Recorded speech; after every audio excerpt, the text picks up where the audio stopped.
아멘. 네, 하나님께서 우리에게 주시는 말씀은 히브리서입니다. 12장 14절부터 16절까지 돌아가면서 교독하도록 하겠습니다. 네, 제가 먼저 읽겠습니다. 모든 사람과 더불어 화평함과 거룩함을 따르라. 이것이 없이는 아무도 주를 보지 못하리라.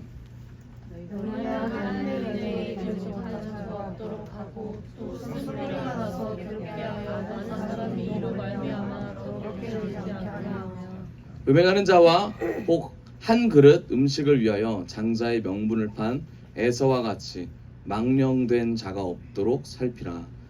같이 읽겠습니다. 시작. 너희가 아는 바와 같이 그가 그 후에 축복을 이어받으려고 눈물을 흘리며 구하되 버림바가 되어 회개할 기회를 얻지 못하였느니라. 네, 마지막 절만 다 같이 한번 읽겠습니다. 시작. 아는 바와 같이 그가 그 후에 축복을 이어받으려고 눈물을 흘리며 구하되 버림바가 되어 회개할 기회를 얻지 못하였느니라.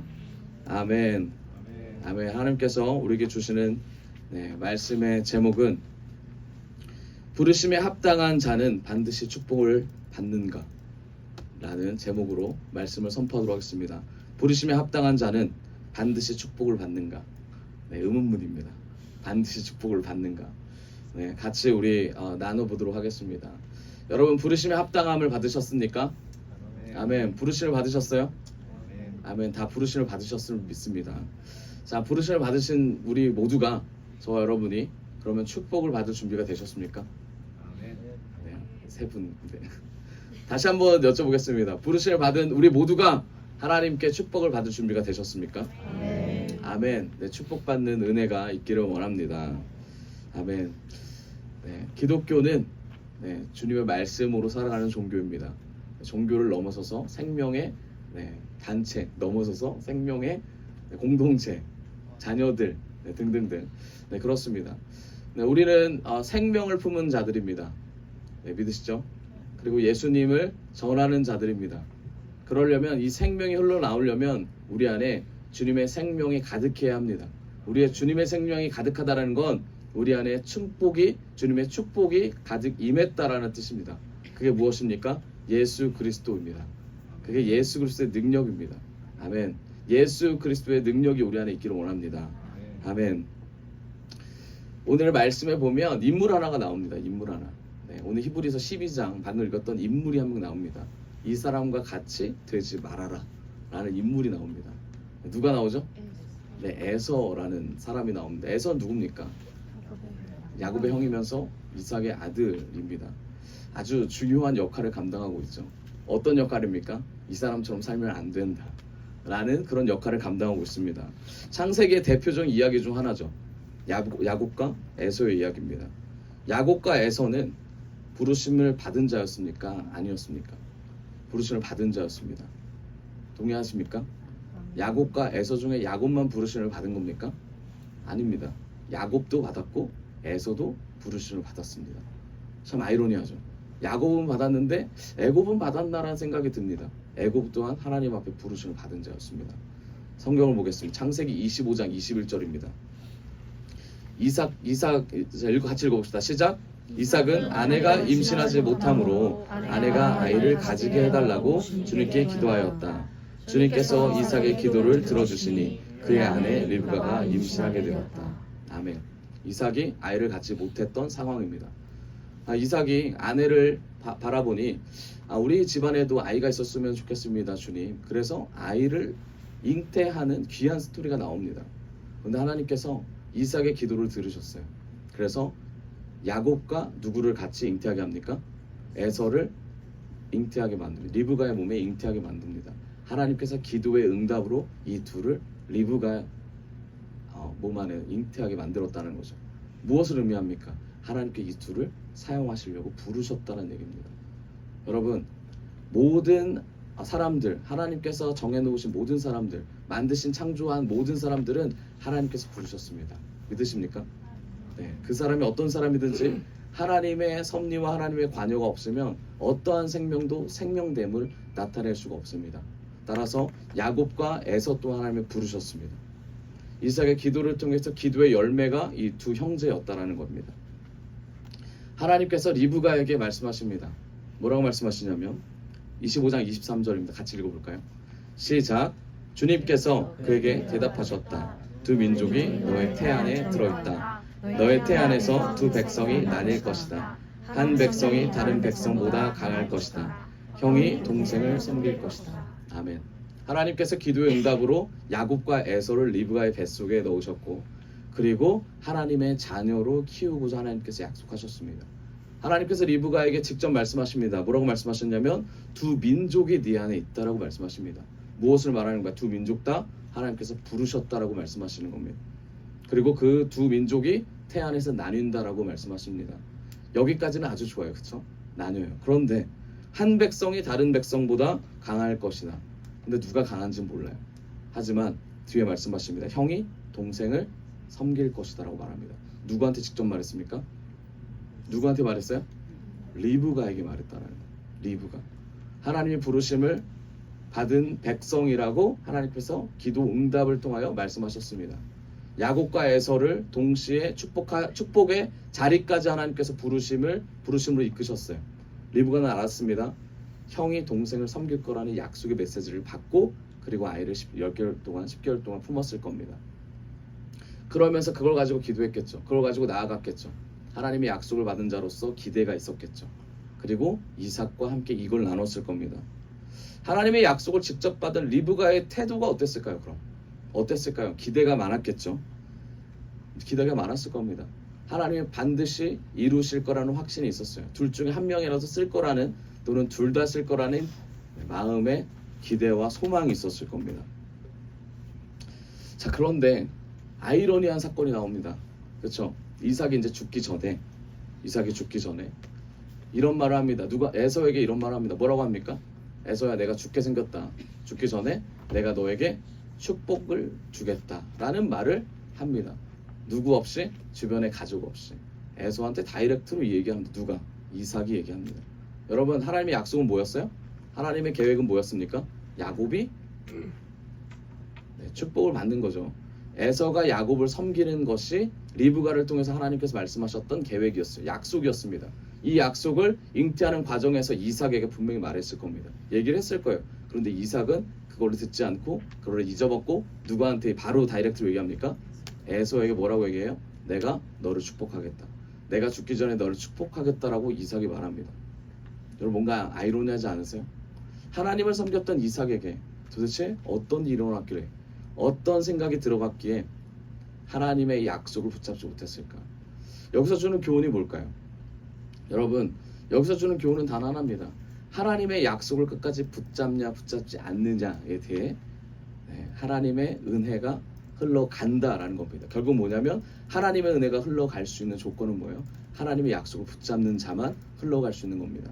에서와 야곱은 하나님께 부름받은 자였습니다. 만약에 하나님께 부름받은 자로서 리브가가 말했던, 들었던, 그리고 하나님께 받았던 이 메시지를 이삭이 끝까지 붙잡고 있었다면 제가 생각할 땐 둘 다 하나님 앞에 부르심과 축복까지 갔을 것 같습니다. 그런데 그게 아니라 여기서 에서에게 직접 이삭이 말을 하죠. 뭐라고 합니까? 내가 축복을 내리겠다 라고 하면서 맛있는 음식 별미를 가져오라고 말을 합니다. 그래서 에서가 떠나는 그런 장면을 우리가 보게 되죠. 이삭은 눈이 멀었습니다. 보이지가 않아요. 성경을 보면 보이지가 않았다고 되어 있어요. 너무 나이가 먹어서 보이지가 않았다고 되어 있지만 이삭의 눈은 마찬가지로 영적인 눈이 많이 어두워진 상태였습니다. 이 모습을 가장 옆에서 지켜봤던 리브가가 너무 잘 알았습니다. 이런 모습을 통해서 리브가가 어떻게 행동하냐면 에서가 떠난 다음에 야곱을 부릅니다. 창세기 27장 6절입니다. 27장 6절 같이 한번 읽어볼까요? 시작. 리브가는 아들 야곱에게 말하였다. 얘야, 나 좀 보자. 너희 아버지가 너희 형에게 하는 말을 내가 들었다. 그 다음 절 7절. 사냥을 해다가 별미를 만들어서 아버지께 가져오라고 하시면서 그것을 잡수시고 돌아가시기 전에 주님 앞에서 너희 형에게 축복하겠다고 하시더라. 여러분, 이 얘기가 무엇일까요? 야곱 또한 리브가를 통해서 하나님의 약속을 알았던 자였습니다. 하나님이 이제 앞으로 하나님께서 계속 나에게 얘기하셨던 게 뭐였냐면 야곱, 형이 너를 섬길 거야 라는 얘기를 했지만 이삭이 지금 어떻게 합니까? 하나님의 약속보다 자신의 생각이 더 강한 채로 자신의 생각대로 이끌어가는 것을 보게 됩니다. 그래서 리브가가 야곱을 부릅니다. 하나님의 뜻을 이루고자 리브가가 먼저 선수를 치죠. 27장 8절입니다. 그러니 얘야 너의 어머니가 하는 말을 잘 듣고 시키는 대로 하여라 라고 야곱에게 신신당부하는 내용이 넘어갑니다. 그런데 이걸 듣고 야곱이 궁금증이 생깁니다. 어떤 궁금증이 생길까요? 우리가 야곱이라면 어떤 궁금증이 생기겠습니까? 뭐 여러 가지 궁금증이 생기겠죠. 근데 성경에 보면 이런 궁금증이 있습니다. 27장 12절을 보겠습니다. 12절. 아주 현실적인 궁금증이 같이 읽겠습니다. 시작. 아버지께서 만져보시면 어떻게 되겠습니까? 아버지를 속인 죄로 축복은커녕 오히려 저주를 받는 것이 아닙니까? 축복은커녕 저주를 받을 거라는 걱정을 하는 마음이 들어갑니다. 야곱이 이런 마음이 생겼어요. 누구에게? 아버지를 두려워하는 마음이 생긴 거죠. 그 마음이 있었어요. 아버지가 축복을 한다라는 사실을 명확하게 알고 있었습니다. 그러니 반대로 저주 또한 할 수 있다라는 것을 알고 있었습니다. 이건 무엇을 의미합니까? 부르심을 받은 자로서 가계에 흐르는 축복과 저주가 무엇인지를 명확하게 알았던 사람이었다는 거죠. 하나님께서 주신 약속과 부르심에 합당한 자, 이 사이에서 자신이 어떤 행동을 해야 되는지에 대한 궁금증이 많았던 사람이 바로 야곱이었다는 거예요. 부르심을 받은 우리가 삶을 살 때 하나님이 약속하신 것들이 있습니다. 그럼 우리가 그 약속하신 것을 어떻게 이루어 갈지를 질문하면서 살아야 된다는 거예요. 그리고 그것을 쫓아가려고 노력해야 된다는 거예요. 누구처럼? 야곱처럼. 환경이 주어지지 않을 수 있습니다. 하나님께 약속을 하셨어요. 그런데 그 약속이 이루어지지 못할 수도 있습니다. 그런데 야곱은 그 약속이 이루어질 걸 기대하면서 질문을 던지는 거예요. 자신의 나약함과 연약함을 가지고 질문을 던집니다. 그렇게 되면 어떡하지? 이렇게 되면 어떡하지? 그럼에도 불구하고 쫓아가려고 노력합니다. 27장 13절 다음 절을 보겠습니다. 뭐라고 합니까? 리브가가 말합니다. 여기서 어머니가 아들에게 말하였다. 아들아, 저주는 네 어미가 받으면. 너무 멋있는 말이죠. 어머니가 말을 합니다. 선포를 해요. 약속을 받은 자로서 아버지가 지금 하지 못하는 것을 만약에 문제가 생기면 어머니가 내가 대신 저주를 받겠다라는 말합니다. 여러분, 여기서 우리가 질문을 던지죠. 왜 이렇게까지 할까요? 두 아들 중에 한 명이 축복을 받은 거 받기만 하면 되는 거 아닙니까? 근데 왜 그럴까요? 리브가에겐 하나님의 약속이 있었어요. 하나님의 약속. 우리에게도 하나님의 약속이 있습니다. 누가 옳고 그름의 문제가 아니라 내가 하나님께 약속받은 자로서 어떻게 살아갈까. 결국 나와 하나님의 관계를 맺어가는 거예요. 리브가가 첫째가 받으면 얼마나 좋아요. 둘째가 받으면 더 좋고 그런 거 상관없이 하나님의 약속과 상관없이 그냥 될 대로 되라라고 말했다면 하나님의 계획은 나중에 어떻게 이루어지긴 하겠지만 순조롭게 이루어지지 않았을 것이다라는 생각이 듭니다. 결국 뭡니까? 리브가의 용기와 리브가의 지혜가 있었다는 겁니다. 리브가의 마음이 어땠는지 잘 모르겠지만 이 마음 속에 하나님을 향한 비전과 사명이 있었습니다. 물론 방법은 잘못됐죠. 어떤 방법이 잘못됐어요? 속이는 죄가 들어갔죠. 그런데 하나님의 일하심을 기다리지 않은 죄가 더 큽니다. 하나님의 일하심을 기다리지 않는 죄, 부르심을 합당한 자로서 살아갈 때 하나님께서 약속받은 자로서 우리에게 약속을 주시는데 그 약속을 내 방법대로 이루고자 하는 생각이 너무 많습니다. 내 의지대로 하려고 하고 내 경험대로 할 때가 너무나 많다라는 거예요. 이 사건을 통해 우리가 알 수 있는 건 하나님께서 이루실 것을 기다리는 것은 믿음이라는 거죠. 하나님께서 행하실 것을 바라보는 것은 영의 눈이라는 거죠. 여러분, 우리가 이 눈과 이 믿음이 충만해지기를 원합니다. 이게 현대에 와서 뭡니까? 성령이 하시는 일을 따라가는 삶. 그래야 이게 보입니다. 그래야 이것을 받아들일 수 있습니다. 자, 리브가의 마음은 진심이었어요. 하나님의 축복을 누구에게도 줘도 상관이 없었지만 하나님의 약속을 이루고자 하는 그 마음은 진심이었다라는 거예요. 여러분, 리브가가 어느 정도로 진심이었냐면 저주를 받을 정도로 진심이었습니다. 리브가는 이걸 빠져도 돼요. 왜냐면 아들 둘 중에 한 명만 받으면 되니까. 그런데 어미의 마음보다 하나님의 마음과 하나님의 계획에 더 집중했다라는 겁니다. 여러분, 성경에 보면 리브가가 저주를 받았다는 말이 없습니다. 너무 아이러니하죠. 그런데 놀라운 게 뭔지 아십니까? 야곱은 하나님의 약속을 받은 자, 축복을 결국 받았잖아요. 받은 자로서 이 이후의 삶이 어떻게 되죠? 이후의 삶이 고난이에요. 고난. 여러분, 이후의 삶이 고난이라고요. 야곱은 아무것도 모르고 받았어요. 아무것도 모르는 상태로 엄마가 하라는 대로 했어요. 그랬더니 고난이 펼쳐졌다는 거예요. 참 아이러니합니다. 하나님의 약속 뜻대로 선포했던 리브가는 하나님 앞에 버림을 받은 것도 아니고 하나님 앞에 저주를 받은 것도 아니고 고난에 들어간 것도 아니고, 그렇지만 야곱은 달랐다는 거. 왜 그랬을까요? 이건 야곱의 신앙 가운데 하나님께서 약속을 또 주시고 빚으시기 위함이었다는 거예요. 그러면 우리가 이때까지 지금까지 부르심을 받아서 온 이 사건 가운데 하나님이 하나님의 사람들을 붙였다라는 겁니다. 그런데 그때까지는 우리는 몰라요. 붙인 사실조차 몰라요. 그냥 이끌림대로 이게 하나님의 은혜였지라고 뒤를 돌아보면서 갑니다. 그런데 어느 순간 딱 되면 우리에게 고난이 찾아오고 우리에게 믿음의 시련들이 찾아옵니다. 그때 우리가 돌아봐야 될 게 있어요. 어떤 걸 돌아보냐면, 내가 잘못해서 나에게 고난이 오는가, 그것보다 더 중요한 거, 나의 믿음이 하나님 앞에 더 성장하며 내가 하나님 앞에 1대1의 약속의 관계, 약속의 자녀, 부르심을 넘은 약속의 자녀, 축복을 받는 자녀로 나아가는 거구나. 이걸 우리가 마음속 깊이 질문해 갔으면 좋겠습니다. 축복을 받는 자녀는 결국 뭡니까? 십자가를 지는 삶이죠. 자기를 부인하는 삶입니다. 결국 예수 그리스도의 마음을 품어서 예수 그리스도 안에서 변화되고 성숙되어 하나님 나라를 바라보게 만드는 그 과정까지 가는 거예요. 하나님께서는 이 모든 과정에 우리에게 부르심뿐만 아니라 축복의 과정까지도 연결해 주셨다는 겁니다. 야곱과 리브가 그리고 에서와 이삭, 이 네 명이 존재합니다. 이 네 명이 얘기하고 있는 게 뭐예요? 계속 이 네 명이 얘기하고 있는 것은 이 중심 주제는 축복이라는 겁니다. 축복. 여러분, 부르심을 받은 자들이 관심 있어야 되는 게 뭐예요? 하나님이 주신 영적인 축복입니다. 여러분, 육적인 열매가 아니라 영적인 축복과 영적인 열매에 관심을 가지셔야 돼요.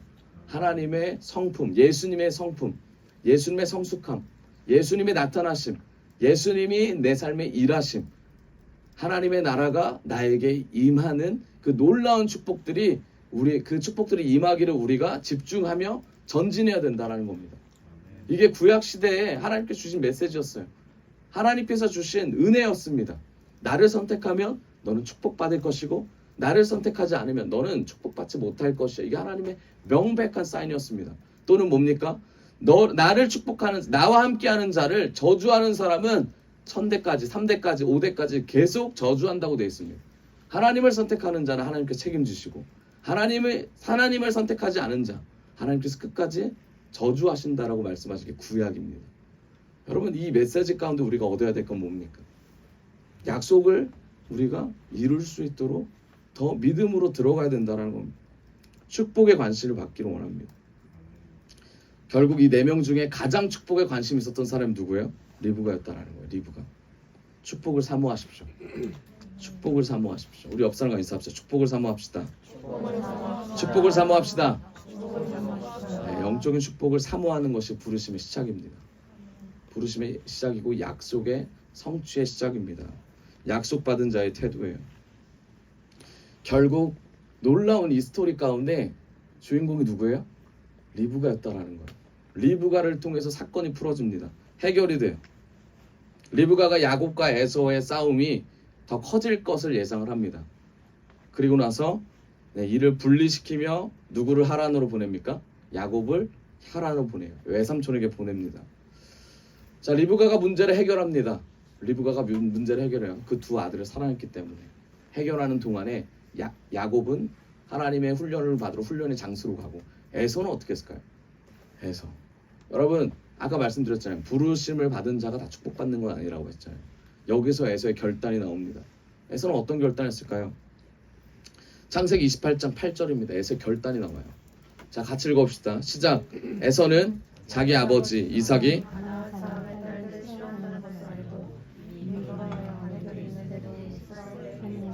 그의 딸 마할랏을 또다시 아내로 맞이하였다. 마할랏은 느바요스의 누이이며 아브라함의 손녀이다. 아멘. 에서가 했던 행동은 뭡니까? 자기 아버지 이삭이 가나안 사람들의 딸들을 싫어하는 것을 알았음에도 불구하고 다시 가서 결혼을 했다는 거예요. 여러분, 하나님의 계획 가운데 하나님은 모든 사람을 부르셨고 그 부르신 가운데 축복을 하고자 하나님의 영적인 은혜를 계속 부어주십니다. 사람을 붙여주세요. 그런데 우리가 그 순간 하나님의 뜻과 섭리를 구분하지 못하고 그것을 받아들이지 못하고 우리의 뜻대로 할 때가 있습니다. 결국 에서는 어때요? 강짜를 부린 거죠. 하나님 앞에서 강짜를 부린 거예요. 그래서 하나님이 하기 싫어하는 것들, 아브라함이 싫어하는 것들, 이삭이 싫어하는 것들, 그 대대로 하지 말아야 될 것들을 하게 됩니다. 결국 하나님의 축복에 관심 없는 사람들, 그 사람이 바로 에서가 됩니다. 야곱은 리브가만큼 축복에는 관심이 없었지만 점점 축복이 뭔지에 대한 관심이 생깁니다. 그렇기 때문에 야곱은 하란에 가서 외삼촌 집에 가서 결국 그 고난의 시기를 겪게 됩니다. 여러분, 야곱이 외삼촌 집에 가서 결혼을 하게 되죠. 결혼하면 누구랑 결혼하죠? 라헬과 레아랑 결혼합니다. 몇 살 때 결혼한지 아십니까? 몇 살 때 결혼하는 줄 아세요? 77세 때 결혼. 77세. 엄청 나이가 많은 때 결혼했죠, 그렇죠? 77세. 에서는 40세에 결혼합니다. 77세까지 아직 결혼하지 않으신 분들 좀 당황해하는데, 과정이 있었다라는 건 과정. 과정이 있었다는 거. 여러분, 야곱이 그 다음 이제 스토리가 펼쳐지죠. 야곱의 스토리가 펼쳐집니다. 부르심을 받은 자, 축복을 입은 자로서 야곱의 스토리가 펼쳐지는데, 야곱이 제일 먼저 가서 했던 것은 뭘까요? 이게 중요한 겁니다. 뭘까요? 하나님의 뜻이 아닌 자신의 뜻대로 삶을 살아가고자 합니다. 에서와 다를 바가 없어요. 그렇죠? 에서 또한 자기가 원하는 대로 결혼을 합니다. 그리고 야곱 또한 자기가 원하는 대로 결혼하려고 합니다. 하나님의 계보에서 끊어지려고 밟아놓죠. 이게 뭡니까? 부르심을 받은 자가 하나님을 붙잡지 못하면 나타나는 죄성이에요. 인간의 죄성입니다. 계속 끊어지게 만들어진다라는 겁니다. 그럼 뭘 얘기하고 있냐면, 우리가 어떤 것을 결정할 때, 우리가 무엇을 결정할 때 그 결정이 나로부터 시작되는 거, 아니면 하나님의 중심이고 하나님께서 원하시는 약속을 받은 자로서의 결정인가가 나눠진다는 거예요. 모든 것이 이 결정을 통해서 나눠지죠. 저는 이게 우리의 삶과 같다고 생각합니다. 우리의 삶.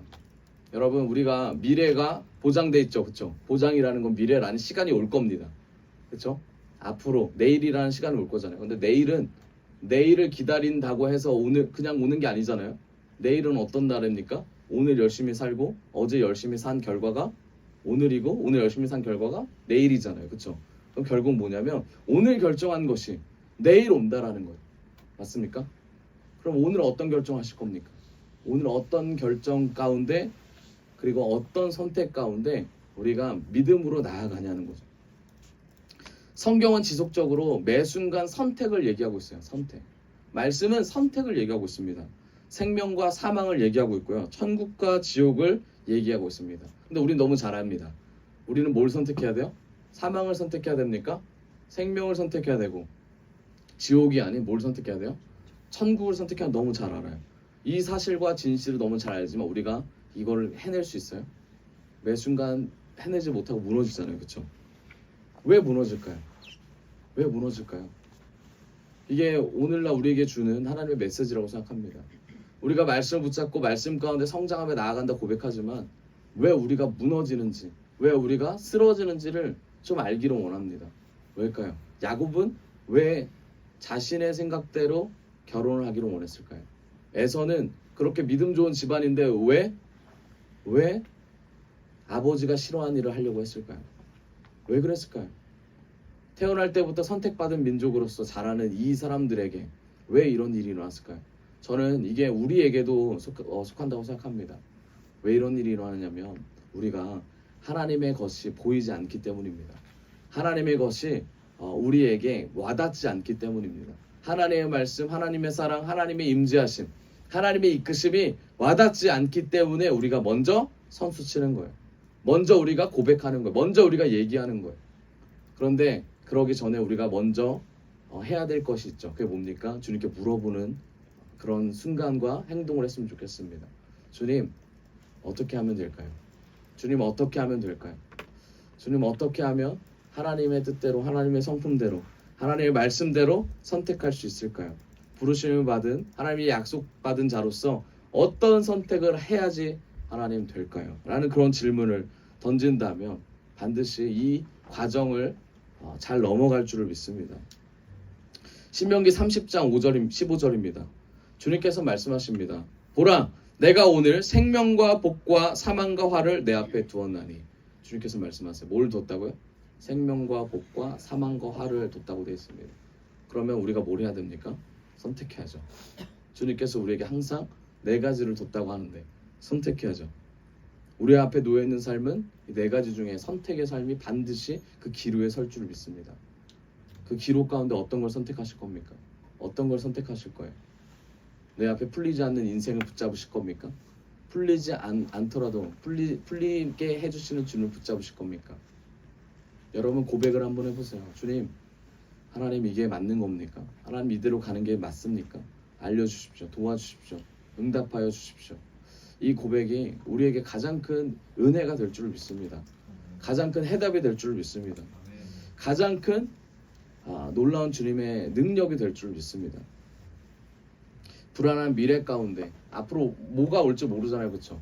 그럼에도 불구하고 하나님께서 우리에게 생명의 것을 주시고자 합니다. 생명의 것을 기대했으면 좋겠습니다. 여러분 베드로와 그 제자들을 우리가 기억해 본다면 예수님을 만났던 베드로, 예수님 앞에서 베드로가 뭐라고 합니까? 예수님 이런 말씀하세요. 야, 내가 너를 사람 낚는 어부로 만들어 줄게 라고 말씀하십니다. 베드로가 뭐라고 하죠? 말도 안 되는 소리를 마십시오 이렇게 말합니까? 그렇지 않아요. 베드로는 뭐라고 합니까? 제가 주님을 따르겠습니다 라고 말을 하면서 이제 따라가죠. 베드로가 했던 행동들이 있습니다. 뭘 제일 먼저 했어요? 자기가 가졌던 그물을 버립니다. 그렇죠? 그물을 버려요. 자기가 가지고 있었던 그물을 버립니다. 그리고 자기가 가지고 있었던 또 뭘 버려요? 재능을 버려요. 그 재능이 뭡니까? 고기를 낚는 기술이죠. 그걸 버립니다. 그게 어려운 일이었어요. 근데 더 어려운 일이 뭐였어요? 베드로한테? 가족을 버리는 일이었어요. 가족을 떠나는 일이었어요. 가족과 분리되는 일이었어요. 누구 때문에? 바로 만났던 예수님 때문에. 예수님께서는 그 모든 걸 알고 있었음에도 불구하고 베드로한테 말합니다. 내가 너를 사랑 낚는 어부로 만들겠다. 베드로는 어려웠지만 자신의 모든 것을 다 제쳐두고 예수님을 따랐습니다. 다 따랐어요. 그래서 예수님을 따라가는 이 베드로 가운데 하나님께서 은혜를 주셨어요. 예수님의 은혜를 맛보면서 나아갔습니다. 부자 청년, 잘 아시죠? 부자 청년. 부자였던 청년이 예수님께 와서 내가 무엇을 해야 영생을 얻겠습니까? 라고 질문합니다. 예수님께서 말씀하시죠. 네가 너무 잘했다. 너 정말 잘 따라왔구나. 말씀대로 잘 살았어. 하지만 네가 정말 해야 될 건 뭐라 그럽니까? 재산을 팔아 이웃에게 나눠주고 나를 따르라. 부자 청년에게 주님께서 기회를 주셨습니다. 부자 청년에게 잘했다고 칭찬하셨어요. 그렇지만 부자 청년에게 부르심을 줬지만 그에게 영적인 생명을 주고자 주님께서 말씀하셨습니다. 나를 따르라. 근데 부자 청년은 따라가지 않았어요. 영적인 생명에 눈이 떠지지 않았기 때문입니다. 여러분 약속받은 자로서 나아갈 때 가장 근본적이고 가장 중요한 건 눈이 열려야 될 줄 믿습니다. 눈이 열려야 미래가 어떻든 그게 중요하지 않아요. 지금 당장. 지금 나의 가치가 주님께 있느냐, 나의 가치가 천국에 있느냐, 오늘 이 시간 이 밤에 내가 주님을 바라볼 그 가치가 주님께 있느냐가 나의 미래가 결정되는 겁니다. 여러분 내일이 오려면 오늘 선포하셔야 돼요. 하나님, 내가 내 영혼이 하나님과 함께하길 원합니다. 주님의 나라가 지금 이 순간 나에게 임하기를 원합니다. 주의 성령이 나에게 임하여서 하나님의 나라를 볼 수 있는 은혜를 주십시오. 모든 문제가 하나님의 은혜로 풀어지게 하시고 모든 막힌 담이 허물게 하시고 하나님의 관계가 하나님의 연합이 이루어지게 하여 주시옵소서. 그 누가 뭐라 해도 하나님 복음으로 선포하는 입술을 주시고 그 누가 뭐라 해도 내 머리가 하나님 앞에 맑아지게 하시고 경건하게 하시고 교만함이 없어지게 하시고 온전히 주님만 드러나게 하여 주시옵소서. 그런 주님의 제자 되겠습니다. 그런 주님의 자녀 되겠습니다. 그런 주님의 사람 되겠습니다. 그런 주님의 나라가 되겠습니다. 이 고백이 우리에게 일어나기를 원합니다.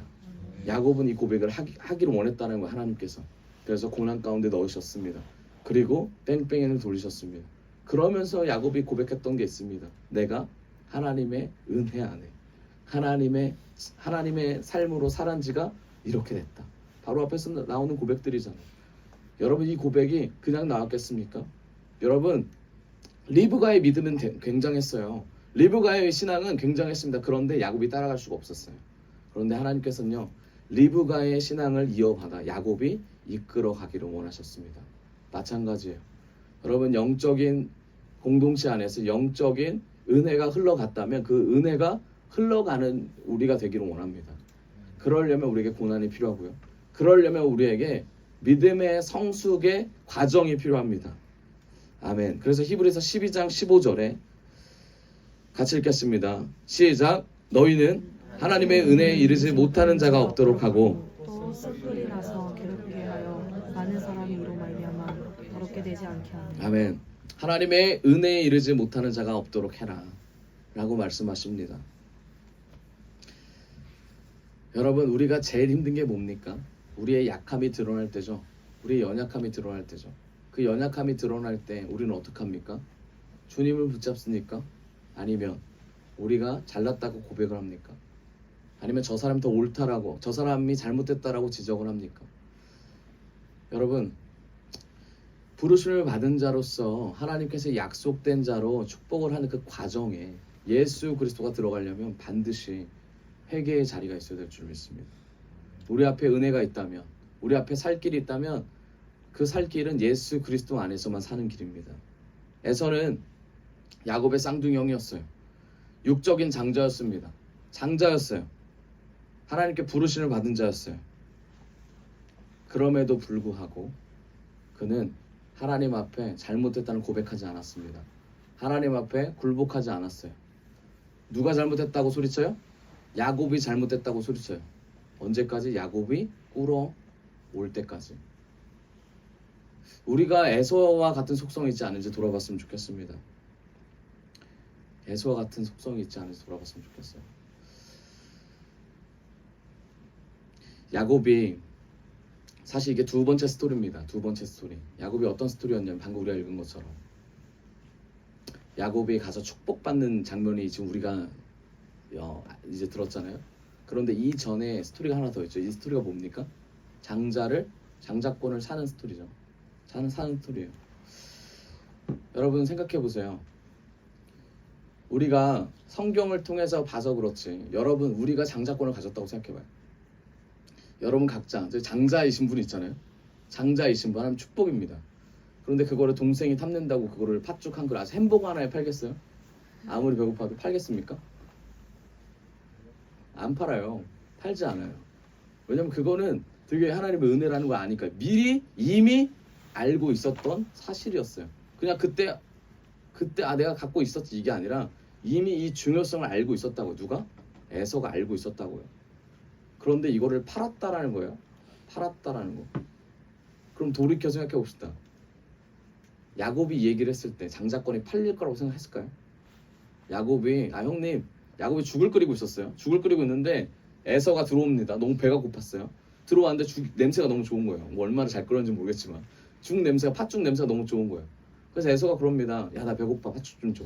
그래서 야곱이 말하죠. 장자권을 파시오. 그럼 내가 팥죽 줄게. 에서가 뭐라고 합니까? 내가 그 장자권이 문제냐, 배고픈 게 문제지. 그래서 너 가져. 그렇게 구두 약속을 했습니다. 근데 에서가 이 얘기를 했을 때 정말 이게 팔릴 거라고 생각했을까요? 그렇지 않았다라는 거예요. 생각해 보세요. 그렇게 쉽게 넘어갈 거라고 생각하지 않았어요. 왜요? 쉽게 받지 못하는 거였기 때문에. 쉽게 받지 못하는 거였기 때문에 쉽게 넘어갈 거라고 생각 안 했다는 거예요. 에서가.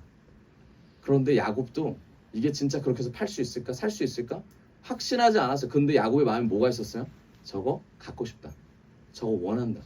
그 마음이 계속 있었다라는 거예요. 왜 그렇습니까? 이게 중요해요. 왜 그래요? 이 팥죽 한 그릇 문제가 아니에요. 팥죽 10그릇, 팥죽 100그릇, 그거를 줘서라도 야곱은 갖고 온다라는 거예요. 그거를 줘서, 더 큰 걸 줘서라도 장자권을 갖고 오는 것이 야곱의 마음이었다라는 거예요. 왜 그랬냐면 야곱은 하나님의 은혜를 사모했던 사람입니다. 야곱은 하나님의 일하심을, 그리고 가게에, 자신의 그 가게 가운데 오는 축복에 그게 너무나 기대했던 사람이에요. 마찬가지예요. 여러분, 우리가 아브라함의 자손, 예수의 자손입니다. 믿으시죠? 그러면 이 장자권이 흘러가요. 계속 축복이 흘러갑니다. 그럼 우리가 에서 같은 마음으로 내가 받았으니까 그냥 이거 터부시해야지, 내가 받았으니까 그냥 넘겨 짚어야지, 그냥 줘버려야지, 이런 마음으로 살아갑니까? 아니면 매 순간 에서가 아닌 야곱처럼 장자권을 유지하기 위해서, 지키기 위해서, 가져오기 위해서 우리가 믿음으로 기도하고 말씀 보고 선포하면서 죄와 싸웁니까? 이게 우리의 자세여야 된다고 생각합니다. 많은 기독교인들은 이미 선택받았다고 생각합니다. 여러분, 우리는 선택받으셨어요. 아멘. 하나님의 부르심에 합당한 자로서 나왔습니다. 그런데 그것부터 하시냐는 거예요.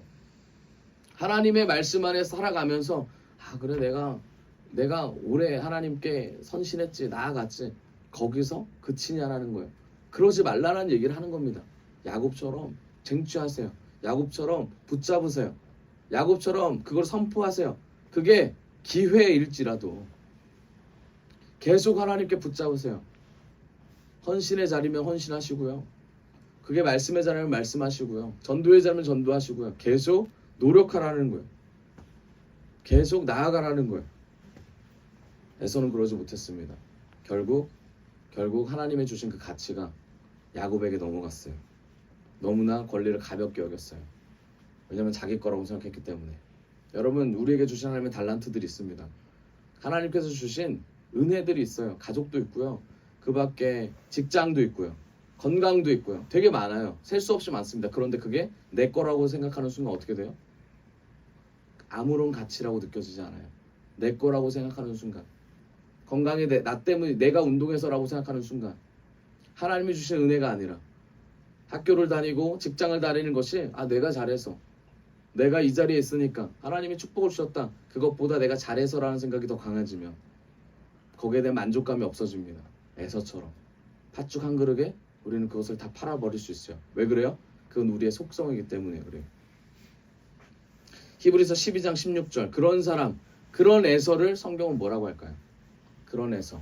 같이 읽어봅시다. 시작. 음행하는 자와 혹 한 그릇 음식을 위하여 장자의 명분을 판 에서와 같이 망령된 자가 없도록 살피라. 아멘. 하나님께서 말씀하세요. 에서를 뭐라고 말씀하세요? 망령된 자. 그리고 그 앞에 뭐라고 되어 있습니까? 음행하는 자라고 되어 있어요. 여러분, 음행하는 자는 하나님의 전에 나아갈 수 없습니다. 하나님과 단절되고 끊어집니다. 결국 뭐예요? 하나님이 주신 부르심에 합당한 자로 가지 않겠다고 고백한 우리의 삶의 습관들, 하나님을 쫓지 않는 모든 것들은 결국 음행한 자로 될 수 있다는 겁니다. 음행하지 않도록 하나님 붙잡기를 원합니다. 결국 에서는 귀한 것을 귀하게 여기지 못했습니다.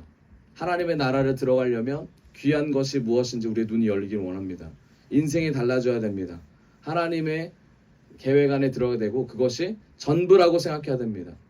하나님이 살아계신다라는 확신만 가진다면 우리 앞에 있는 모든 문제들, 그건 아무것도 아닙니다. 평생 승리할 수 있는 방법이 우리가 하나님이 살아있다라는 사실을 믿을 때입니다. 아멘. 각자에게 하나님이 살아계십니다. 하나님이 운행하십니다. 이 사실이 끊어지지 않고 믿어지기만 한다면 그 어떠한 환경과 그 어떠한 실패 가운데서도 일어날 수 있습니다. 그 어떠한 침울한 과정 가운데서도 주님으로 승리할 수 있습니다. 그런데 세상은 그것을 모르죠. 많은 사람들은 그걸 무시합니다. 그거는 중요하지 않습니다. 하나님의 살아계심보다 내가 살아야 될 이유를 선택합니다. 하나님이 일하시고 하나님이 역사하시는 것보다 내가 높아지고 나아지는 것에 더 집중합니다. 그렇기 때문에 에서처럼 팥죽 한 그릇에 자기가 먹고 사는 문제에 장자권을 발견하는 겁니다. 자기가 먹고 사는 문제에 모든 것을 다 버리게 되는 겁니다. 여러분, 무엇을 위해 먹고 삽니까? 무엇을 위해 하나님께 나아갑니까? 무엇을 위해 우리가 숨을 쉽니까? 무엇을 위해 예배드리고 무엇을 위해 예배하는 이 자리에 나옵니까? 무엇을 위해서 우리가 살고 있는지 우리가 돌이켜봤으면 좋겠습니다. 마태복음 7장 6절입니다. 같이 읽어봅시다. 시작. 거룩한 것을 개에게 주지 말며 너희 진주를 돼지 앞에 던지지 말라. 그들이 그것을 발로 밟고 돌이켜 너희를 찢어 상하게 할까 염려하라. 아멘. 예수님께서 말씀하십니다. 개에게 거룩한 것을 주면 알지 못한다. 발로 밟는다. 돼지도 마찬가지죠. 귀한 것을 귀하게 보지 못한다. 세상 사람들이 많은 기독교인들을 무시하죠. 세상 사람들이 많은 기독교인들 또 우리를 무시합니다. 그런데 여러분, 예수 믿는 사람들도 기본을 해요. 무시를 당하지 않는 정도로 합니다. 근데 왜 무시를 당해요? 왜 우리 무시를 당합니까? 왜 우리 무시 당하는데 가만히 있습니까? 그 이유가 뭐예요? 무시를 당해도 가만히 있는 이유, 정죄를 당해도 교회 나온 이유, 하나님이 없다고 떠드는데도 하나님 있다고 말하는 이유가 뭐예요? 뭡니까? 있으니까, 그 사실이니까. 그 사실을 어디다 둬요? 거기에 가치를 두니까. 많은 사람이 말합니다. 왜 가서 교회 가서 너의 귀한 시간을 헌신하냐? 왜 가서 물질을 헌금하냐? 왜 가서 너 그렇게 젊은 시들을 낭비하냐? 왜 그러냐? 잠은 더 자고 너 자기 개발해가지고 승진하고 나아갈 준비해야지. 너 뭐하냐? 결혼 안 할 거냐? 뭐하냐? 이런 얘기를 막 합니다. 그런데 그럼에도 불구하고 왜 여기 나와요? 왜 다음 세대를 신경 쓰고 다음 세대를 왜 키웁니까? 이 아이들이 그걸 고맙게 생각합니까? 이 아이들을 고맙게 생각한다면 마음을 또 다하겠죠. 고맙게 생각하는 부분은 있겠죠. 있겠지만 고맙지 않을 때도 많겠죠. 왜 그래요? 왜 그렇습니까? 왜 그럼에도 불구하고 나와서 토요일마다 헌신하고 주일마다 헌신하고 왜 그렇습니까? 왜 그래요? 거기에 가치를 두니까. 그게 가치, 그게 생명이니까. 그래야만 하니까. 부르심을 합당한 자로서 살아내는 과정이니까. 힘들어도 쟤네가 말을 안 들어도 쟤네에게 복음이 들어가는지 몰라도 그래도 하나님의 뜻대로 살아가려고 노력하니까. 그게 그리스도인이잖아요. 그게 그리스도인이잖아요. 여러분, 믿음의 선조들이 다 그랬습니다. 보이지 않는 곳에 가서 복음을 전했어요. 돌 맞는 곳에 가서 돌을 맞아가면서 복음을 전했습니다. 바울이 그랬습니다. 바울과 함께 갔던 모든 사람들도 그랬어요. 우리도 그럴 거예요. 그렇죠? 할렐루야.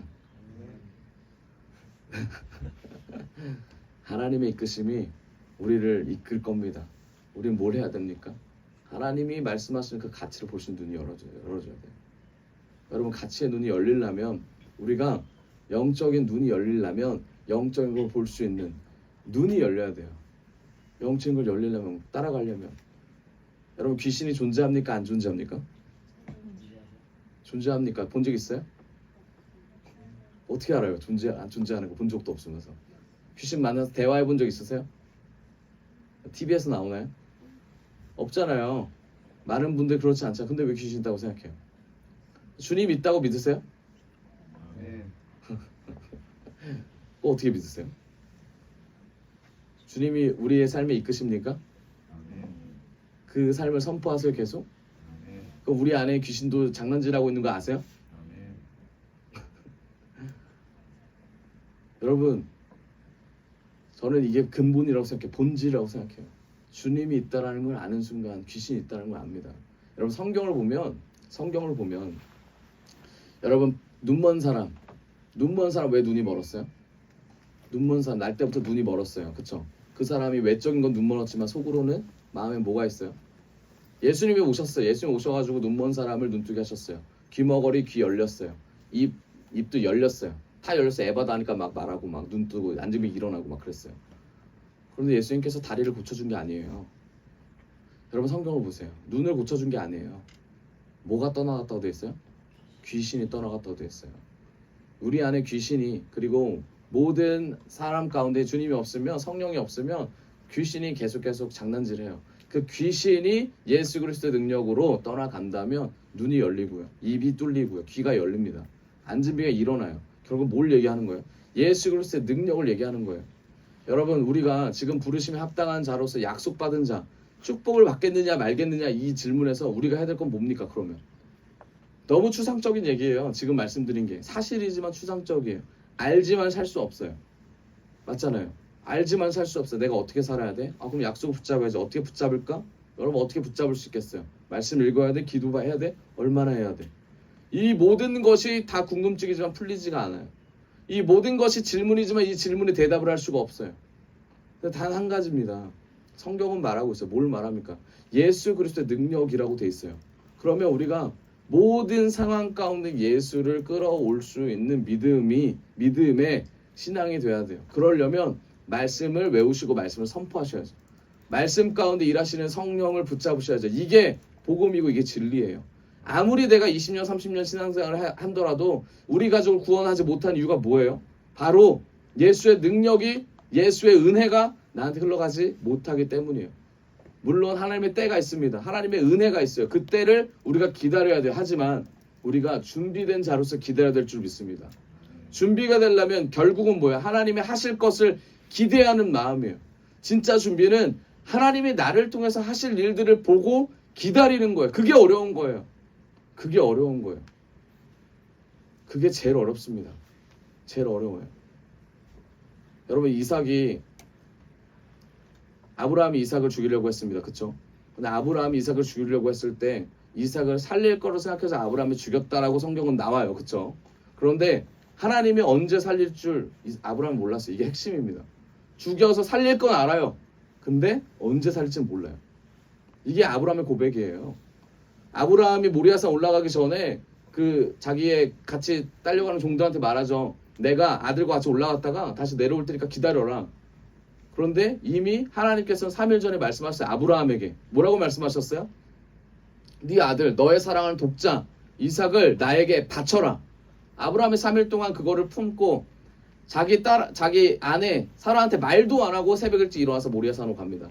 2박 3일간. 그리고 아들이랑 한마디도 안 해요. 한마디도 안 하고 가는 그 과정 가운데 얼마나 이삭이 마음이 조급했을까요? 마음이 얼마나 궁금했을까요? 아브라함도 말해주고 싶었겠죠. 근데 이삭이 한마디 합니다. 아버지, 왜 다 준비됐는데 왜 아사셀은 없어요? 왜 하나님께 올려드려야 하는 그런 가축은 없습니까? 하나님 준비하셨다. 아브라함이 그 한마디하고 올라갑니다. 뭘 말하는 겁니까? 아브라함이 살리겠다라는 믿음보다 더 중요한 게 있어요. 하나님이 살리겠다라는 믿음보다 더 중요한 건 하나님이 하실 거다. 뭘 하든지 간에. 이겁니다. 그 기다리는 믿음이 우리에게 있냐라는 거예요. 여러분, 각자에게 하나님이 주신 분명한 생명이 있습니다. 분명한 달란트가 있고 분명한 이끄심이 있어요. 그런데 그걸 기다리실 겁니까? 어떻게 기다리실 거예요? 어떻게 선포하실 겁니까? 어떻게 하나님의 자녀로서 약속을 붙잡겠습니까? 이게 오늘 에서와 야곱을 통해 우리에게 주는 메시지예요. 여러분, 부르심을 받았다면, 약속을 받았다면 이 약속 가운데 우리가 어떤 자세를 취하며 어떻게 나아갈까? 이 고민과 이 선포를 계속했으면 좋겠습니다. 여러분, 이제 시작입니다. 이제 시작에 오늘 같이 말씀을 들었어요. 이제 시작이에요. 이 시작 가운데 바로 이 순간 주님을 붙잡는 분이 계실 거고, 이 순간 다시 아무것도 기억이 안 나네 돌아가셔서 똑같이 죄된 삶을 사신 분도 있을 거예요. 어떤 삶을 살겠습니까? 에서와 야곱처럼 똑같아요. 똑같은 선상에 공정하고 공평하게 우리 서 있습니다. 히브리서 3장 13절 같이 읽겠습니다. 시작. 오직 오늘이라 일컫는 동안에 매일 피차 건면하여 너희 중에 누구든지 죄의 유혹으로 완고하게 되지 않도록 하라. 아멘. 여러분, 오늘 지금 이 순간 어떻게 우리는 살아가겠습니까? 여러분, 우리가 결단하기 원합니다. 하나님께 고백하길 원해요. 하나님, 내 안에 하나님을 쫓아가지 못하는 하나님, 내 죄성이 있다면 하나님 끝까지 하나님 쫓아갈 수 있도록 은혜를 주십시오. 말씀의 결론을 맺겠습니다. 하나님께서 우리에게 부르셨습니다. 그리고 구원을 주세요. 그리고 이끌어 주십니다. 그렇지만 강제성은 없습니다. 여러분, 하나님은, 그리고 주님은, 성령은 인격적이셔서 우리가 결정하고 결단하길 원하시면 그걸 기다리세요. 오늘 밤, 오늘 이 순간 우리의 마음이 주님께 결단이 되어지길 원합니다. 오늘이라 일컫는 이 시간에 하나님, 내일이 아니라 지금 이 순간 하나님, 내 마음이 하나님께 결단하며 나아갈 수 있는 은혜를 주십시오. 하나님, 하나님의 부르심을 받은 자로서 순종하며 살 수 있도록 약속을 받은 자로서 이제 리브가의 신앙이 아닌 야곱에게 직접 직면하는 그 신앙이 나에게도 일어나게 하여 주십시오. 그게 고난일지라도 하나님, 그게 과정일지라도 하나님, 그 과정 가운데 하나님을 붙잡고 하나님을 선포하는 귀한 자녀 되게 하여 주십시오. 결국 야곱은 12지파를 이끄는 위대한 하나님의 자녀가 됐죠. 여러분, 그런 은혜가 저와 여러분에게 같이 임하기를 원합니다. 아멘. 우리 이 시간 기도하며 나아갑시다.